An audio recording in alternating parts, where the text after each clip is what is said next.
Hi சகோஸ், வணக்கம். கதைக்கலாம் வாங்க. இன்னைக்கு 2 கிளிகளோட கதையை தான் பார்க்க போகிறோம். ஒரு ஊரில் 2 கிளி வாழ்ந்துட்டு இருந்துச்சு. ஒரு கிளி சாது கட்டையுமே, இன்னொரு கிளி கிரிமினல் கட்டையும் வாழ்ந்துட்டு இருந்துச்சு.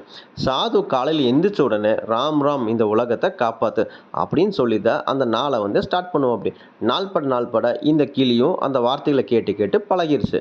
கிரிமினல் காலையிலேருந்து நைட்டு மட்டும் அந்த கிளியை கெட்ட வார்த்தையில் திட்டிட்டு சண்டை பிடிச்சிட்டே இருப்பார். நாள் பட அந்த கிளியும் கிரிமினலோட வார்த்தைகளை பழகி கெட்ட கெட்ட வார்த்தைகளை பேசி சண்டை பிடிச்ச பழகிருச்சு. சாதுகிட்ட இருக்கிற கிளி ஒரு நாள் என்னோட நண்பனை பார்க்கணுன்னு ரொம்ப சந்தோஷப்பட்டு பறந்து போச்சு. கிரிமினல் வீட்டுக்குள்ளே போன உடனே தன்னோட நண்பன் கெட்ட வார்த்தை பேசுகிறதும் சண்டை பிடிக்கிறதும் கேட்டுட்டு ரொம்ப வருத்தப்பட்டுச்சு. தன்னோட காதை அதனால் நம்பவே முடியல.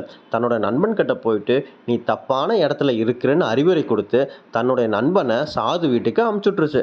அந்த கிளி அங்கேயே இருந்துருச்சு. அடுத்த நாள் அந்த கிளி ராம் ராம் இந்த உலகத்தை காப்பாற்று அப்படின்னு சொன்ன உடனே அந்த கிரிமினலுக்கு ரொம்ப ஆச்சரியம். இங்கே சாது காலையில் எந்திரிச்ச உடனே ராம் ராம் இந்த உலகத்தை காப்பாற்று அப்படின்னு சொன்ன உடனே அந்த கிளிக்கு ரொம்ப சந்தோஷம். நல்ல நல்ல வார்த்தைகள் இங்கே நான் கேட்குறேன், என் கூட யாருமே சண்டை பிடிக்கல, என்னை யாருமே திட்டலை அப்படிங்கிற ஒரு விஷயம் அந்த கிளியை ரொம்பவே மாற்றிருச்சு. இதே மாதிரி கிரிமினலும் நான் என்ன தான் திட்டினாலும் அந்த கிளி எனக்கு நல்வார்த்தை தான் சொல்லுது, நல்ல நல்ல விஷயத்தை தான் பேசுதுன்ட்டு நாள் பட அந்த கிரிமினலும் நல்லவனாக மாறிடுறான். இதோட இந்த கதை முடிகிறது. மாரல் ஆஃப் த ஸ்டோரி என்னன்னா, குட் வேர்ட்ஸ் பிரிங் குட்னஸ். நல்ல வார்த்தைகள் எப்பவுமே நமக்கு நல்லது மட்டுமே செய்யும்.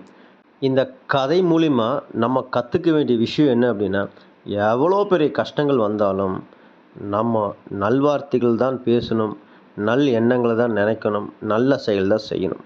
இது பண்ணினாவே போதும், நம்மளுடைய வாழ்க்கை மிக சிறப்பாக இருக்கும். நன்றி, வணக்கம். மீண்டும் கதைப்போம்.